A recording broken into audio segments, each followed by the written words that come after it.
Cucuk udang yang cukup lembut di dalam dan garing di luar.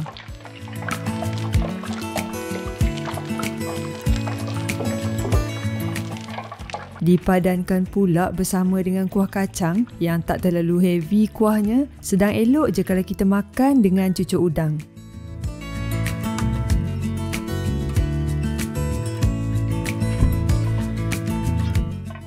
Resepi cucuk udang ni dari jiran Cik Nom, Cik Ani, yang dah macam saudara sendiri dah. Resepi turun-temurun dari bonda Cik Ani sendiri. Cara orang dulu-dulu, tak ada letak telur pun dalam resepi ni. Cik Nom memang kurang gemar sikit kalau cucuk udang yang letak telur. Bahan pun mudah je. Kuah kacang pula adalah resepi yang biasa Cik Nom masak kat rumah. Cara yang sempoi je. Kira padanan yang cukup lengkap lah kedua-dua ni. Okey, jom mula sediakan bahan. Daun kucai, ni kira sayur yang mesti ada lah kalau kita nak buat cucuk udang. Cik Nom dah bersihkan sayur ni, potong memanjang dalam 2 inci.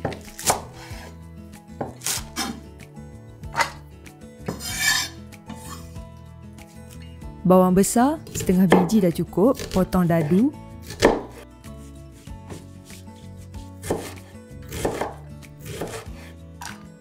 Cili merah, Cik Nom letak 2 biji je. Kalau nak ganti dengan cili padi pun boleh. Lebih pedas lah. Buang biji dan cincang halus.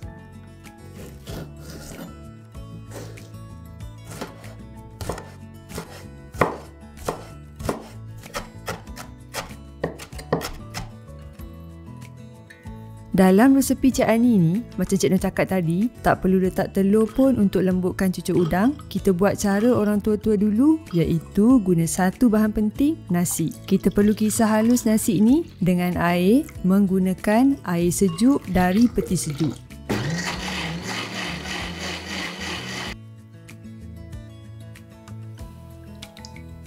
Bila dah kisar halus, masuk dalam mangkuk besar. Garam, agak-agak dulu garam ni. Kalau kurang masin nanti, kita boleh tambah kemudian.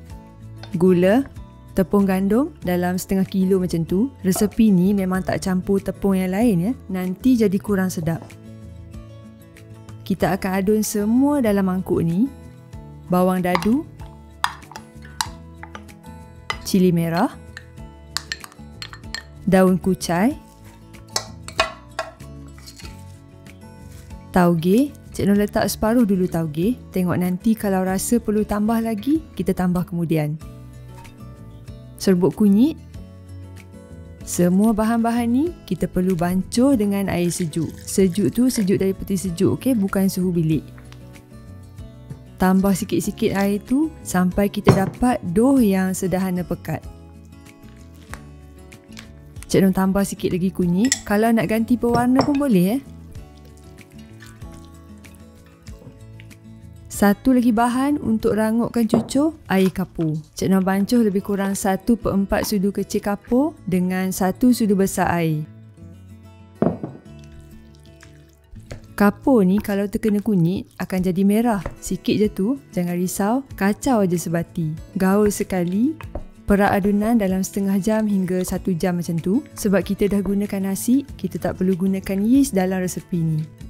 Untuk kuah kacang, sediakan bahan tumisan. Bawang merah, ni sebiji setengah je Cik Nom guna. Bawang mahal sekarang ni, tak perlu letak banyak-banyak. Bawang putih.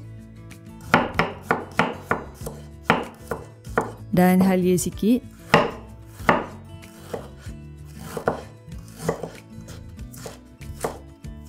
Cincang halus ke semua bahan. Nak kisar halus pun boleh tapi sebab sikit je, cincang je lah macam ni. Kacang tanah. Untuk goreng kacang ni selalu Cik Nom guna cara goreng dalam minyak, tapi kadang-kadang buat juga cara goreng tanpa minyak macam ni. Goreng sampai kepirangan sikit bahagian luar kacang dan kulit tu jadi rapuh. Kena kerap kacau kalau tak nanti cepat hangus. Bila dah berubah macam ni, boleh tutup api dan sejukkan sekejap. Boleh rasalah kacang tu dah macam rangup tu kira dah okey. Kalau nak buang kulit, boleh guna penapis. Kalau tak nak buang kulit pun tak apa. Ada yang cakap kulit tu nanti akan jadi pahit dan tak sedap. Nampak kan kulit tu dah turun ikut lubang penapis? Kalau Cik Nom, tak ada masalah pun kisar dengan kulit sekali. Ni Cik Nom buang juga sikit-sikit. Masuk kacang dalam pengisar kering, kisar kasar.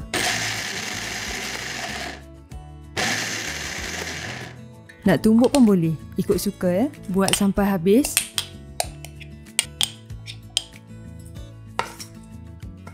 Next, udang. Tadi Cik Noh dah bersihkan dan buang kulit. So, bahagian kulit dengan kepala udang tu jangan buang. Masuk dalam periuk dan rebus dengan air sampai mendidih. Bila dah mendidih, tutup api dan sejukkan sikit. Masuk dalam blender, kisar halus.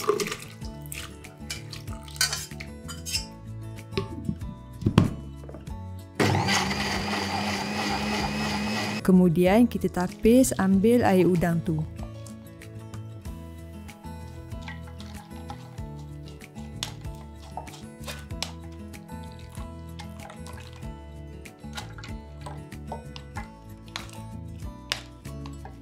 Okey, sekarang dah boleh buat kuah kacang sempoi versi Cik Nom. Panaskan minyak. Minyak jangan sikit sangat ya. Nanti kuah kacang jadi kurang sedap. Tumis bahan cincang halus sampai kekuningan.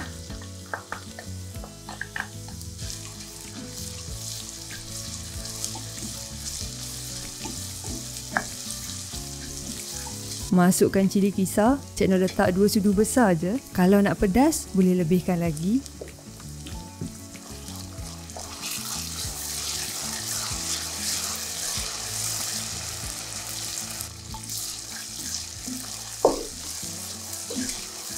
Kacang tanah kisar.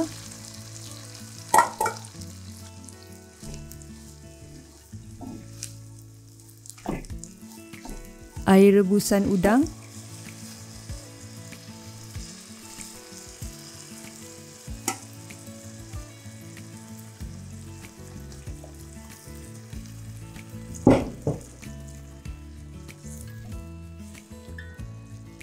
Ni bahan yang wajib untuk kuah kacang yang sedap. Gula Melaka atau nisan. Orang Kelantan panggil nisan kerek kan. Cik Noh letak je sekeping sebab saiz nisan ni kecil je. Garam.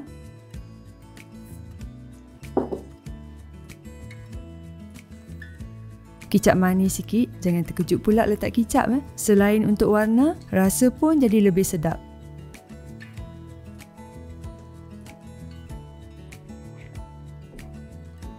Boleh juga kalau letak gula perantai dalam kuah. Gula ni warna akan jadi lebih gelap lagi. Tambah sikit tepung jagung. Macam biasalah, bancuh dengan air supaya tak berketul.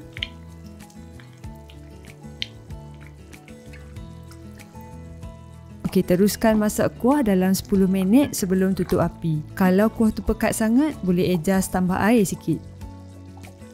Okey, kuah pun dah siap. Bolehlah kita goreng cucuk udang. Panaskan minyak. Minyak kena banyak lah ya.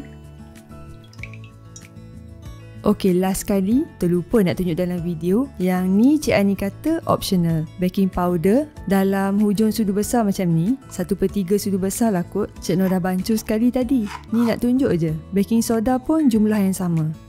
Udang ni Cik Noh dah bersihkan. Kulit dan kepala tu yang rebus ambil air tadi.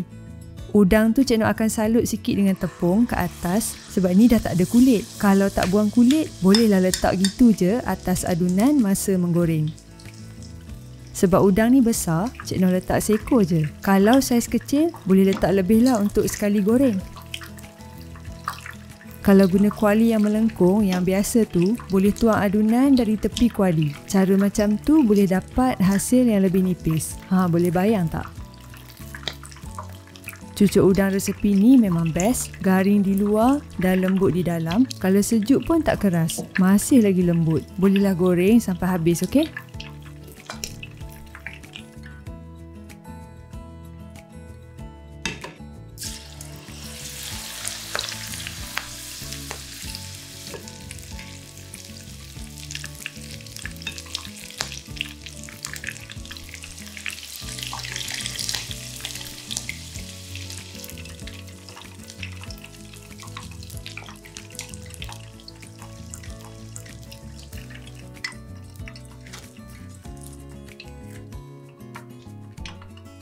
Ni kuah kacang tadi, bila sejuk warna akan bertukar jadi gelap sikit. Cik Noh memang suka kuah kacang macam ni bila makan dengan cucuk udang.